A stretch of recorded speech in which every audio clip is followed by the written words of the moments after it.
എല്ലാവരും എന്നോട് എപ്പോഴും ചോദിക്കുന്ന കാര്യമാണ് ഞാനിങ്ങനെ ട്രേഡ് ചെയ്യുന്നത്. ഞാൻ ബേസിക്കലി ഒരു സ്കാൽപ്പറാണ്. ചെറിയൊരു ക്യാൻഡിൽ ക്യാപ്ചർ ചെയ്ത് ഞാനങ്ങ് എക്സിറ്റ് ആവാറാണ് പതിവ്.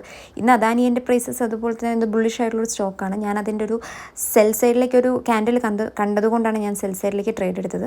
അപ്പോൾ സെല്ലേഴ്സും കൂടുതലൊക്കെ ആയിരുന്നു, വോളിയം ഒക്കെ കൂടുതലുണ്ടായിരുന്നു. അപ്പം ഞാൻ വിചാരിച്ചു, പക്ഷെ പെട്ടെന്നാണത് തിരിഞ്ഞത്. അപ്പം ഞാൻ അപ്പം തന്നെ ഒരു പ്രോഫിറ്റും ഇല്ല ലൂസും ഇല്ലാത്ത രീതിയിൽ അറ്റ് കോസ്റ്റിൽ ഞാൻ അതിൽ നിന്ന് ഇറങ്ങി. അതിനുശേഷം നെറ്റ് വെബിൽ ഒരു കറക്റ്റ് റിവേഴ്സൽ കണ്ടു. അത് ഞാനൊരു 250 ക്വാണ്ടിറ്റി, ആദ്യം ഒരു 500 എടുക്കാമെന്ന് വിചാരിച്ചു, പക്ഷേ ഒരു 250 ക്വാണ്ടിറ്റി എടുത്തു. അത് ഓൾമോസ്റ്റ് എനിക്കൊരു 7,000 റുപ്പീസ് പ്രോഫിറ്റ് തന്നു. അതിനുശേഷം RR കേബിളാണ് എടുത്തത്, അതും ബൈ സൈഡിലേക്കാണ് എടുത്തത്. പക്ഷേ RR കേബിൾ എനിക്കത് റിവേഴ്സിൽ വരുമോ എന്നൊരു ഡൗട്ട് തോന്നി. അപ്പോൾ അതുകൊണ്ട് ഇതും ഒരു ചെറിയൊരു പ്രോഫിറ്റിന് ഞാൻ അതിൽ നിന്ന് എക്സിറ്റ് ആയി. ഞാൻ എപ്പോഴും കുറേ നേരം വെയിറ്റ് ചെയ്യാറില്ല, ബിക്കോസ് ഇൻട്രാഡേ ആയത് കാരണം ചെറിയൊരു പോയിൻ്റ് എപ്പോഴും ക്യാപ്ചർ ചെയ്ത് എക്സിറ്റ് ചെയ്യാറാണ് പതിവ്. അപ്പോൾ ഇന്നത്തെ ട്രേഡ് നിങ്ങൾക്ക് എങ്ങനെ ഉണ്ടായിരുന്നു എന്നുള്ളത് താഴത്ത് കമൻറ്റ് ചെയ്യാം. Okay, bye guys.